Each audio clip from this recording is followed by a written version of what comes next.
नमस्कार watch news देख रहे हैं आप और मैं हूं आपके साथ तान्या से। बिहार विधानसभा चुनाव 2025 को लेकर एनडीए में सीटों के बंटवारे के बाद जदयू ने बुधवार यानी आज अपनी पहली प्रत्याशियों की सूची जारी की है। इस सूची में 57 उम्मीदवारों के नाम शामिल हैं, जिनमें 4 महिला उम्मीदवारों को भी मौका मिला है।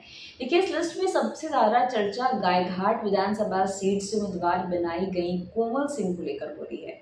कोमल सिंह लोक जनशक्ति पार्टी रामविलास की सांसद वीणा देवी की बेटी और जदयू से एमएलसी दिनेश सिंह की पुत्री हैं। 2020 के विधानसभा चुनाव में उन्होंने लोजपा के टिकट पर गायघाट से चुनाव लड़ा था, लेकिन तीसरे स्थान पर रही। उस समय आरजेडी के निरंजन राय ने जीत दर्ज की थी, जबकि जदयू के महेश्वर प्रसाद यादव दूसरे स्थान पर रहे थे। देखिए, इस बार सीट जदयू के हिस्से में आने के बाद कोमल सिंह को टिकट दिया गया है। पहले ये कयास लगाए जा रहे थे कि वे अपनी मां की पार्टी लोजपा रामविलास से मैदान में उतरेंगी, लेकिन जदयू ने उन्हें अपने पाले में शामिल करके एक बड़ी राजनीतिक पारी चली है। बता दें कि समस्तीपुर सीट से जदयू ने एक बार फिर अश्वमेध देवी पर भरोसा जताया है। 2020 में चुनाव में भी उन्होंने इसी सीट से जदयू के टिकट पर चुनाव लड़ा था, लेकिन उन्हें आरजेडी उम्मीदवार अख्तरुल इस्लाम शाहीन से हार का सामना करना पड़ा था। उस चुनाव में शाहीन को 68,507 वोट मिले थे, जबकि अश्वमेध देवी को 63,753 वोट मिले थे। हालांकि हार के बावजूद पार्टी ने उन्हें दोबारा मौका दिया है, क्योंकि वे क्षेत्र में सक्रिय रही हैं और संगठन में उनकी पकड़ मजबूत मानी जाती है। इसके अलावा वे जदयू से सांसद भी रह चुकी हैं, जिससे उनका राजनीतिक अनुभव पार्टी के लिए अहम साबित हो सकता है। देखिए, विभूतिपुर सीट से जदयू ने इस बार रवीना कुशवाहा को प्रत्याशी बनाया है। वे पूर्व विधायक राम बालक सिंह की पत्नी है, जिन्होंने 2020 में इसी सीट से जदयू के टिकट पर चुनाव लड़ा था, लेकिन उन्हें हार का सामना करना पड़ा था और उस चुनाव में सीपीएम के अजय कुमार विजयी हुए थे। पार्टी ने अब चेहरे में बदलाव करते हुए राम बालक सिंह की जगह उनकी पत्नी रवीना को मैदान में उतारा है।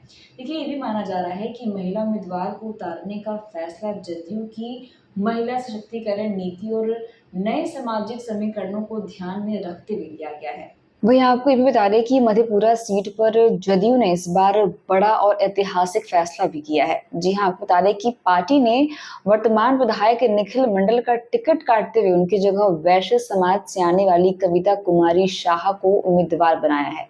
ये निर्णय पार्टी की सामाजिक संतुलन नीति के तहत लिया गया है, जिसका उद्देश्य विभिन्न वर्गों जैसे कि पिछड़े, दलित और महिलाओं के बीच संतुलन कायम करना है। लेकिन खास बात यह है कि आजादी के बाद ये पहली बार है जब किसी बड़ी पार्टी ने मधेपुरा से गैर यादव उम्मीदवार को टिकट दिया है।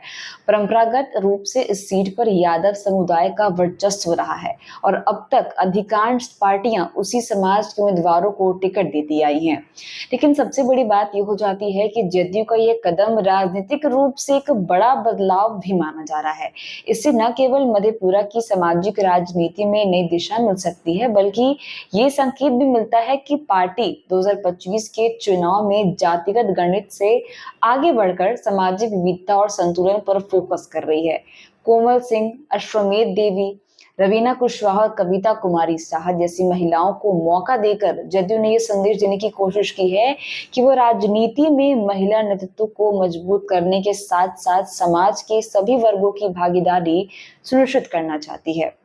तो फिलहाल के लिए बस इतना ही। ऐसे अपडेट्स के लिए बने रहिए हमारे साथ, देखते रहिए वॉच न्यूज। धन्यवाद।